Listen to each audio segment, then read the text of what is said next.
The Factory of Tomorrow allows you to try out augmented and assisted reality to see how work instructions can be presented to users in a consistent, engaging, and rich new way. Tony is going to be picking up the Microsoft HoloLens and beginning his work activity. First thing he's going to do today is he's going to log into the application that he will use to view his work instructions.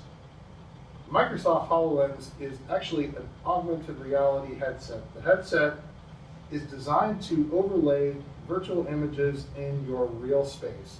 So as you'll notice, Tony is interacting with what appears to be objects in midair, but to him, they are objects on his virtual space. So Tony is triggering the RFID sensor that is embedded into the workstation. This sensor is recording the start time for the RFID tag that is attached to the fixture that is holding the collet. Feel what it's like to work side by side with a robotic arm as it picks and places parts for use during the assembly process. And he's now also put in the new fixture that is being monitored by the cobot. The cobot has now realized that the fixture is empty and needs a new collet for the work activity to continue. As Tony is following through the work instructions that are being displayed to him on the headset, the cobot is independently moving and going to grab a new collet for the fixture. Working next to a robotic arm was interesting because it knows what it's doing and you don't exactly know what it's doing at first. With the cobot, it's a very gentle machine. It won't hurt you. You can stop it. If it runs into you, it's not pushing into you. So it's a very safe machine. And my first 10 minutes, I just was watching the machine because it was fascinating before I got back to actually doing hands-on work and trusting what the robot was going to do. So the place that we can see using a robot, there's tasks that require repetition. They're not difficult to learn, but they can be very boring to do. A robot is ideal for that sort of a task. There's also tasks around sharp objects, cutting tools, and whatnot that are potentially dangerous. So you could insert a robot into one of those scenarios, and it won't make a mistake. It's not going to sneeze. It's not going to cut its finger off. As Tony finishes the assembly, he is scanning his assembly out of the workstation to record his cycle time on the digital display that is displayed over the workstation. In our production facility, we work a lot with drawings, we work a lot with instructions, work instructions, and with patterns. To be able to be at your workstation, whatever your task is doing, patterning, cutting, sewing, to be able to virtually see the list of steps, the quality control checks that you need to make, and some data that you don't have to stand up, go to another area, open up a drawer, get a drawing, look at it, reference it. You would have it virtually in front of you right there. Everybody could be on whatever page they need to be on for whatever step they need to be on. Lab visitors can also clock cycle times per assembly using RFID tags, record quality data, and view a real-time machine sensor monitoring demo to better understand IoT device applications. He's again scanning into the station to make sure that the cycle time is recorded. He is now picking up the RealWear HMT. This is an assisted reality headset. The difference between augmented reality and assisted reality is really the difference between holding a phone in front of your eyes or having actual displays being overlaid in your reality. As Tony approaches Station 3, the quality steps are already displayed for him via the Tulip app software in front of him. So as Tony progresses through the station, he's just going to be following the steps indicated on the screen. And you're not hurting yourself, you're not hurting the equipment. It'll tell you in real time, oops, you did something wrong, go back and retry that step. So you can train repeatedly at virtually no cost. Okay, so I have verified that all 4 components have been assembled correctly.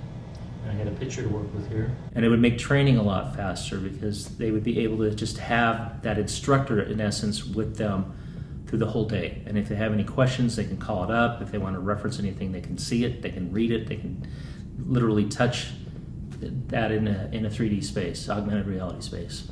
The green button just logged a first pass yield of a pass in the quality database and has returned Tony to the work instruction where he's now ready to start the next cycle in the process. The data collection was automated. It would save a lot of time in our production and our quality control and our management of production. The Factory of Tomorrow allows you to experience how virtual reality can be used to train skills, such as taking measurements with calipers, sewing on an industrial sewing machine, or even how to set up a CNC machine. This experience is designed to give users their first look at how to use a caliper in a manufacturing environment or any other environment to measure objects. So an advantage that VR training has over a traditional one-on-one trainer is that it frees up the instructor's time to work maybe hands-on with the students at certain levels. This training is unique because it's in a virtual environment. Virtual training can take place anywhere that the VR headset can be located, which would basically be in any indoor environment with a wireless connection. But as a student, you're able to go through the steps of the process with a guide, with instructions, with step-by-step, with demos to guide you, and you can make mistakes. These technologies can apply to any manufacturing sector that requires any type of tracking or tracing from a standpoint of needing to track cycle time.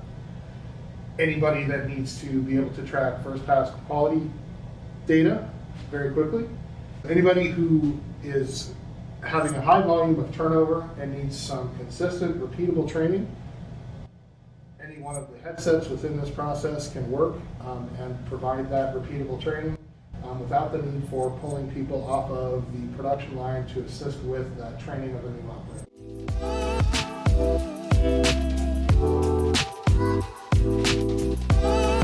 What I wanted to show you here today is the OMEP Cloud. What we have done is we have gone out and we have partnered with a software developer, and we have actually built a platform that takes all of the functionality of all those different pieces of software that are valuable to our small and medium-sized clients, and built a platform to where all of those modules are now included in a single space. So you have got the ability to have continuous improvement tracking, document control, total productive maintenance, quality management system, learning management system to control the training and training records, all within one single platform. And not only that, but we have negotiated with our partners to make this a low-cost option for clients. So we could buy into this and store all of our data there? Absolutely. There's a lot of pieces and parts that go into everything we make, and they have several stations they have to stop at for steps, whether they're manufacturing steps or inspection steps or any other sort of measurement steps. And we track those manually, and it involves lots of walking around and hands-on and saying, okay, how many of these things do we have here? How many do we have here? Who's going to be doing what next step and where are they located? To have those automated and tracked so we can have the data presented for real time of seeing what's done where and where maybe there's a holdup. Maybe something broke, something's not running right, something's gone, and it's critical to have that in a box ready to ship at a certain time on that day. You'll see that early enough that you can intervene and you can prevent that failure. These technologies are meant to be a jumping off point. Bring your own ideas and applications to the space. Book a private tour for the physical space to discover your unique opportunities for the real-world application of advanced manufacturing technologies.